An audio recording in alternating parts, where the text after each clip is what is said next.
안녕하세요. 기독교 신앙의 한 가운데를 들여다보면요. 아주 흥미로운, 마치 수수께끼 같은 두 가지 실천이 자리 잡고 있습니다.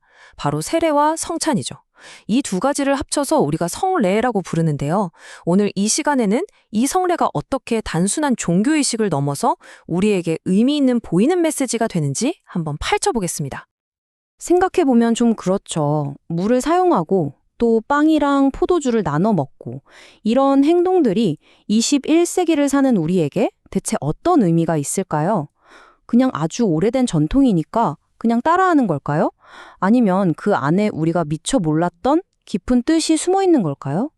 네, 바로 이 질문이 오늘 우리가 풀어볼 핵심입니다. 자, 우선 성례라는 단어부터 한번 뜯어볼까요? 성례는 말 그대로 거룩한 표징, 그리고 약속을 확실하게 도장 찍는 인치심을 의미합니다. 이번 분석의 바탕이 되는 자료에서는 이걸 아주 근사한 표현으로 설명하는데요. 바로 보이는 말씀입니다. 이거 정말 멋진 표현 아닌가요? 귀로만 듣는 게 아니라 눈으로 보고 몸으로 직접 경험하는 하나님의 메시지라는 거죠. 그럼 보이는 말씀이라는 게 대체 무슨 뜻일까요? 신학자 장 칼뱅의 설명이 이걸 이해하는데 아주 도움이 되는데요.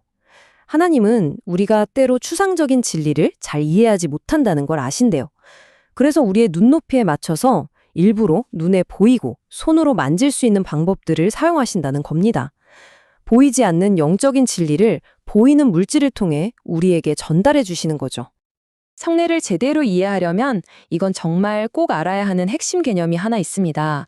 바로 언약이에요. 언약은 하나님과 그분의 백성 사이에 맺은 절대로 깨뜨릴 수 없는 약속인데요. 성경 전체를 하나로 꿰뚫는 아주 중요한 뼈대라고 할 수 있습니다. 그렇다면 이 거대한 약속의 궁극적인 목적은 뭘까요? 자료에 따르면 그 중심에는 바로 하나님의 임재가 있습니다. 쉽게 말해 하나님께서 자기 백성과 함께 살고 또 깊은 관계를 맺고 싶어 하신다는 것, 이게 바로 언약의 최종 목표라는 겁니다. 재미있는 건요, 이 성리라는 게 어느 날 갑자기 하늘에서 뚝 떨어진 게 아니라는 사실입니다. 아주 오래된 약속의 그 뿌리를 두고 있거든요. 옛언약 시대, 그러니까 구약 시대에 있었던 표징들을 살펴보면 오늘날의 성례가 어떤 흐름 속에서 나왔는지 알 수 있습니다. 여기서 보면 아주 명확한 그림이 그려지지 않나요? 옛 언약에는 할례와 유월절이라는 두 가지 중요한 표징이 있었어요. 그리고 이 두 가지가 새 언약 시대에 와서는 각각 세례와 성찬으로 뭐랄까 완성되고 업그레이드 되었다는 거죠. 약속하고 그 약속을 이루는 구도, 아주 명쾌하죠? 좀 더 구체적으로 볼까요? 할례는 나는 하나님의 약속 안에 있는 백성입니다 라는 정체성을 몸에 새기는 표식이었어요. 그리고 유월절 식사는 우리가 이집트에서 노예로 살다가 구원받았지 하는 그 엄청난 사건을 대대로 기억하고 기념하는 행위였고요. 바로 정체성과 구원, 이 두 가지 핵심이 담겨 있었던 겁니다. 자, 그럼 이 옛 언약의 표징들이 어떻게 새롭게 바뀌었는지 하나씩 한번 들어가 보겠습니다. 먼저 정체성의 표징이었던 할례를 잇는 새로운 표징, 바로 세례입니다. 세례의 가장 핵심적인 의미, 딱 하나만 꼽으라면요. 바로 그리스도와의 영원한 연합을 상징한다는 겁니다. 이게 그냥 교회 멤버십 등록하는 정도의 절차가 아니고요. 믿는 사람이 그리스도와 완전히 하나가 되었다는 걸 눈에 보이게 선포하는 아주 강력한 표징인 셈이죠. 세례 때 물을 쓰잖아요. 여기엔 두 가지 중요한 상징이 담겨 있습니다. 첫째는 물로 더러운 걸 씻어내듯이 그리스도의 은혜로 우리의 모든 죄가 깨끗하게 용서받았다는 걸 상징하고요. 그리고 둘째, 이를 통해 우리는 이제 완전히 새로운 신분, 그러니까 하나님의 가족이라는 새로운 정체성을 얻게 됐다는 걸 나타냅니다. 자료에서는 세례를 아주 인상적인 비유로 설명하는데요. 바로 군인이 사령관에게 하는 충성 맹세와 같다는 겁니다. 세례를 받는다는 건 이제 내 인생의 주인은 내가 아닙니다. 지금부터는 그리스도를 나의 사령관으로 모시고 살겠습니다. 하고 사람들 앞에서 공개적으로 서약하는 것과 같다는 뜻이죠. 또 다른 비유는 세례를 신분증에 빗대는 거예요. 우리가 주민등록증으로 대한민국 국민인 걸 증명하듯이 세례는 그 사람이 그리스도를 따르는 교회 공동체의 일원이라는 걸 새삼에 공식적으로 보여주는 일종의 영적인 신분증 역할을 한다는 겁니다. 자, 이제 두 번째 성례로 넘어가 볼까요? 고대 구원 기념 식사였던 유월절이 새롭게 변화한 것, 바로 성찬입니다. 성찬은 다른 누가 만든 게 아니라 예수님께서 직접 제정하신 의식입니다. 십자가에서 돌아가시기 바로 전날 밤 유월절 식사 자리에서 빵과 포도주를 들고 말씀하셨죠. 이건 너희를 위한 내 몸이야. 이 잔은 내 피로 세우는 새로운 약속이야. 나를 기억하며 이것을 행해라. 바로 이 말씀이 성찬의 시작점이자 근거가 됩니다. 여기서 우리는 다시 한번 그 약속과 성취의 그림을 보게 됩니다.